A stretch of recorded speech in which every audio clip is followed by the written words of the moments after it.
Question number 3, पौधों में खाद्य पदार्थों की परिवहन की क्रिया कैसे संपन्न होती है, सचित्र वर्णन करें।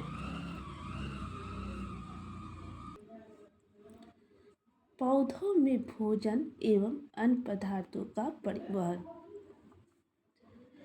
पौधों के प्रत्येक भाग को अपने पोषण और विकास के लिए निरंतर खाद्य पदार्थों की आवश्यकता होती है।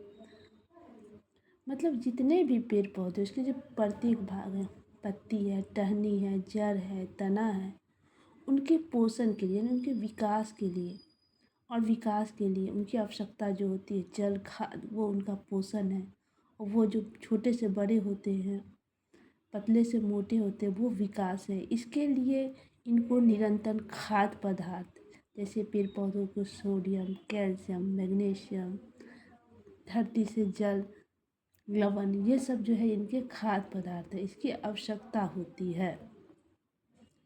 कुछ निम्न वर्ग के पौधों जैसे कि जुआ शैवाल जो कि एक कोशिकीय है, वो निम्न वर्ग के पौधे में आते हैं। इसके प्रत्येक कोशिका में खाद्य पदार्थों का निर्माण करने की क्षमता होती है, जैसे कि शैवाल हुआ। परंतु जो उच्च वर्ग के पौधे हैं जो कि एक सेल से नहीं बने हैं, ज़्यादा सेल से बने हुए हैं, तो पौधे के प्रत्येक भाग को अपने खाद्य पदार्थ के निर्माण की क्षमता नहीं होती है।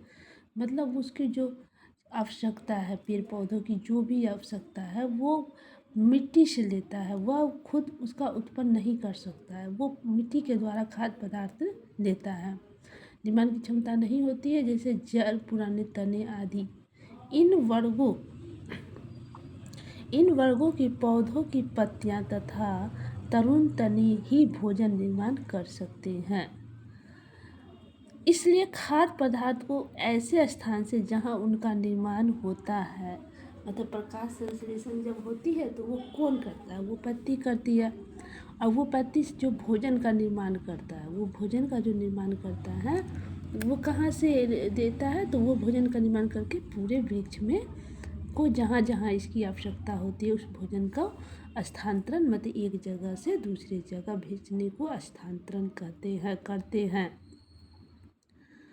और जड़ से जल जो है वो अवशोषित करते हैं और वाष्प उत्सर्जन यानी वाष्प का उत्सर्जन को वाष्प उत्सर्जन करते हैं द्वारा उसे वायुमंडल में जो जल की आवश्यकता नहीं होती पेड़ पौधों को छोड़ देती है।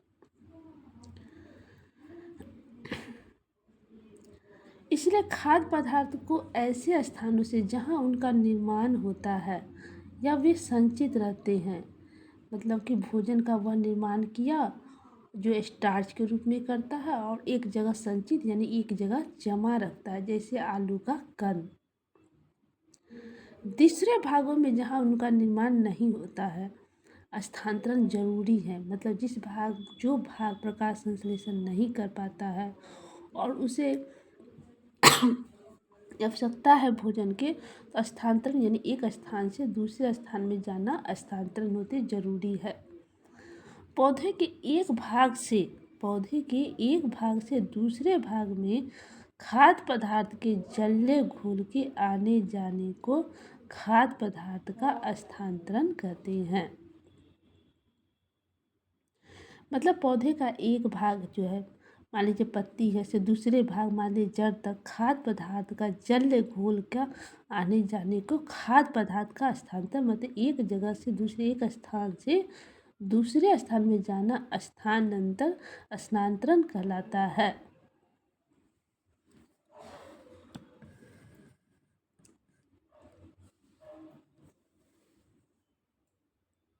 अब दूसरे वीडियो में हम जानेंगे खाद्य पदार्थ एवं अन्य पदार्थ जैसे एमिनो अम्ल का स्थानांतरण पौधों में कैसे होती है।